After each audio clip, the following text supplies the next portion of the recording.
Plusieurs chefs de quartier et des rues accompagnés de quelques habitants de la ville de Kinshasa ont pris d'assaut l'esplanade du bureau du patron de la ville. Chants, slogans, ils sont venus manifester leur soutien aux actions de Kinshasa Bopeto, un programme cher de Gentini Ngobila. Nous sommes derrière le papa Gentini Ngobila. Au moins, tu n'oublies pas parce que pour la bonne dans la région, nous sommes assemblés pour ça. Nous sommes habitués maintenant. Parce que Bunda, le gouvernement de Meawa, ils ont une collaboration. À droit, il y a exécutif. Il y a parlement, il y a parlement. Puis de deux, il y a chaque député qui a un salon. Ils doivent travailler avec nous. On a un ministre, et pas le ministre n'habite pas au-delà. Les députés n'habite pas dans quartier. Donc, on va nous dire que les officiers, la FARDC, la police, donc on va dire que nous avons jeton.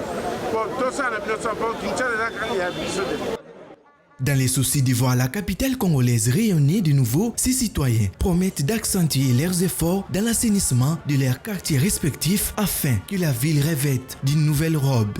Ils ont sensibilisé la population quinoise à faire de Kinshasa Bopeto un engagement pour tous. Changement côté à Maka, c'est parce que ça était des choses qui n'ont pas kala et comme il aussi là.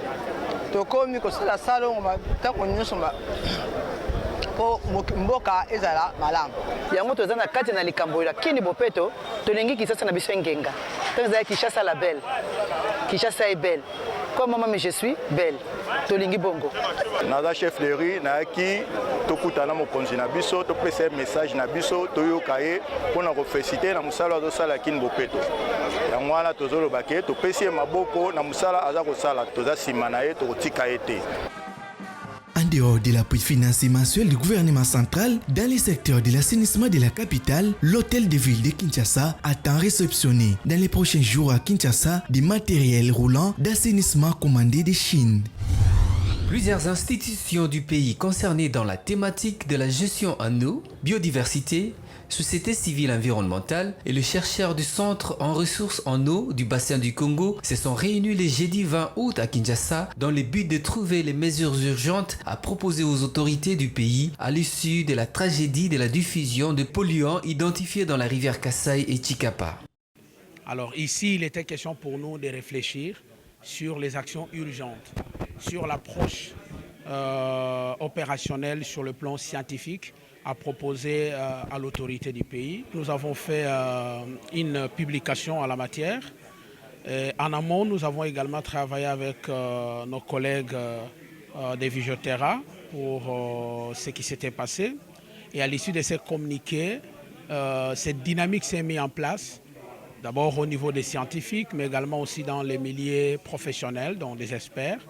Le besoin a été de pouvoir nous retrouver, réfléchir pour apporter notre contribution comme Congolais, comme citoyens, à ce qui se passe dans les deux rivières qui ont été identifiées, dans la rivière Kasaï et la rivière Chikapa, où les polluants, la diffusion des polluants a été observée au niveau de Chikapa, la confluence de la rivière Chikapa et la rivière Kasaï. Et la progression s'est suivie. Et nous, au niveau des Krébak, nous avons également été contactés au niveau de notre station de surveillance au niveau de Koutoumouké, où c'est depuis le 12 août où les polluants ont été remarqués également au niveau de notre station. Occasion pour l'ingénieur Tchadok Ngwamachi, chercheur de Krébak, de parler de l'importance de l'outil CB6 qui se consacre sur l'aspect des catastrophes et risques naturels. Une section spécifique au niveau de l'outil CB6 qui se consacre sur les aspects des catastrophes, des risques naturels que nous avons, mais également aussi une section spécifique dans l'outil qui présente la dimension du bassin du Congo en sous-unité de gestion que nous appelons bassin versant.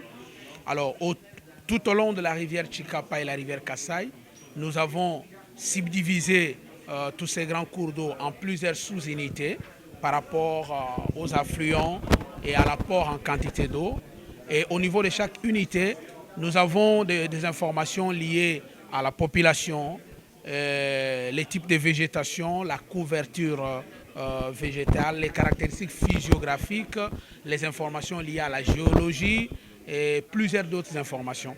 Ce sont ces informations-là qui ont été exploitées pour produire les premiers drafts d'informations que nous avons mis à la disposition de la communauté scientifique et la communauté nationale. Rappelons ici que cet atelier a connu également la participation du Comité national d'action de l'eau, de l'hygiène, de l'assainissement, CNAE, organe étatique qui fédère tous les sectoriels qui travaillent dans le domaine de l'eau. Les États-Unis comptent renforcer leur coopération avec la RDC dans les secteurs de l'environnement, plus spécifiquement dans les bassins du Congo et dans les parcs nationaux. Comme vous savez, on a une équipe ici de forces spéciales qui sont en train de faire une évaluation de le travail que les Rangers a fait dans les parcs de Virunga et Garamba. Et c'est une bonne opportunité de montrer notre partenariat privilégié pour la paix, la prospérité et la préservation de l'environnement en action. Cette annonce a été faite par l'ambassadeur des États-Unis, Mike Hammer, au cours d'un échange avec la vice-premier ministre en charge de l'environnement et développement durable, Eve Bazaïba.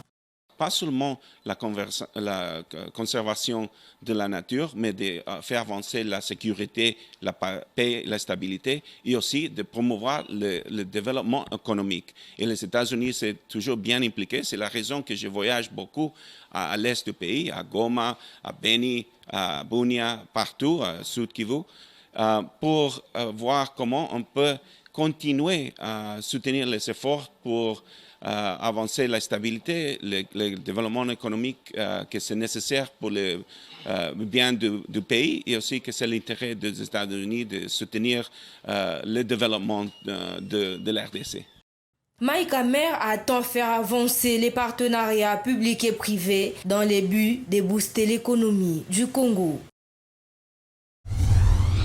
Proposer des mesures urgentes aux autorités de la RD Congo pour essayer d'atténuer les dégâts collatéraux dans les rivières est l'une des recommandations formulées par les scientifiques et experts sur la catastrophe des pollutions des rivières Chikapa et Kasai. C'est au cours d'une journée de réflexion organisée le jeudi 18 août à Kinshasa. Gandhi Boukamba, coordonnateur et secrétaire exécutif du Comité national d'action de l'eau, de l'hygiène et de l'assainissement du ministère du Plan, s'est dit satisfait de la réunion. Pour retenir de résolution de l'atelier d'aujourd'hui, c'est que les experts se sont réunis. À l'unanimité, tous, nous sommes d'accord que le pays est en train de courir une catastrophe inédite. Ce que le pays n'a jamais connu de tout le temps.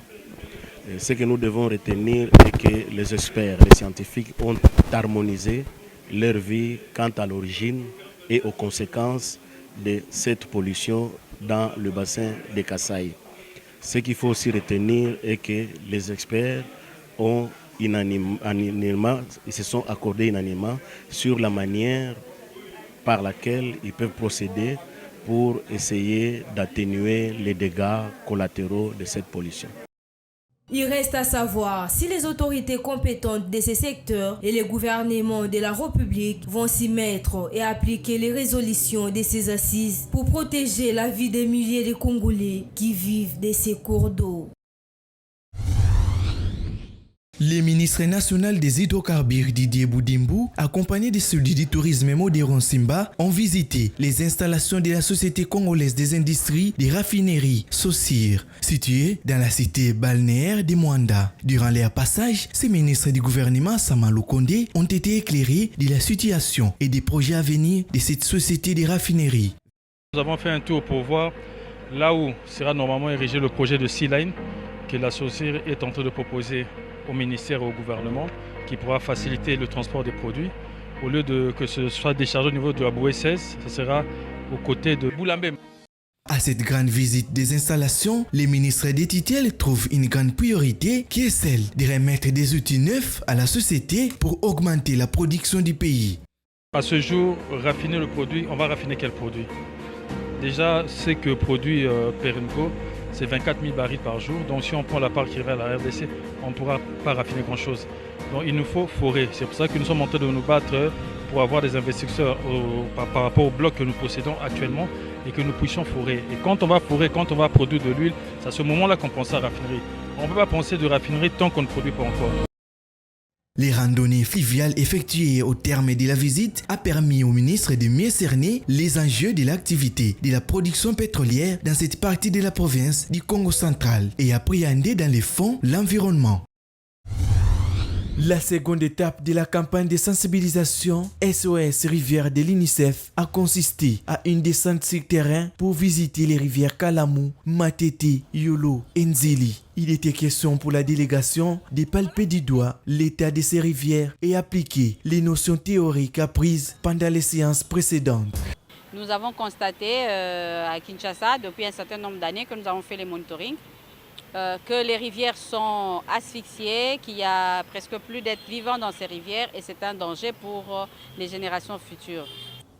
Les constats est que la vie dans et aux alentours de ces eaux est presque impossible car il ne s'agit plus de rivières mais de gigantesques dépotoirs. Une situation alarmante qui n'a laissé indifférents ces élèves et enseignants venus de l'Institut Lumumba, les Gazelles, les lycées Kabambar et Molende. Nous avons constaté beaucoup de choses qui nuisent cela. Il y a des déchets plastiques partout, il y a un taux d'oxygène très faible, donc dont les poissons ne pourraient même pas profiter. C'est difficile pour un organisme de vivre dans ces conditions. L'asphyxie des rivières est à la base de plusieurs maladies que connaissent les habitants qui vivent le long de ces cours d'eau. À en croire cette spécialiste en gestion des ressources en eau, cette situation est consécutive au manque d'une bonne politique environnementale. Tout à l'heure sur la rivière Yolo, nous avons trouvé une incinération des déchets. On a brûlé des déchets et cette combustion a des impacts sur la qualité de la rivière. Nous faisons ce plaidoyer pour que la réglementation ou les lois s'appliquent dans le pays. Il existe effectivement la loi portant principes fondamentaux de la protection de l'environnement, mais ces lois-là ne sont pas respectées. Est-ce qu'on les connaît d'abord? On ne les connaît pas. Les rivières permettent l'évacuation des eaux de pluie d'un bassin versant et régulent les volumes des eaux pour limiter les inondations. La sensibilisation à la base de la population quinoise sera un processus vers sa conscientisation aux méfaits de la mauvaise gestion de l'environnement.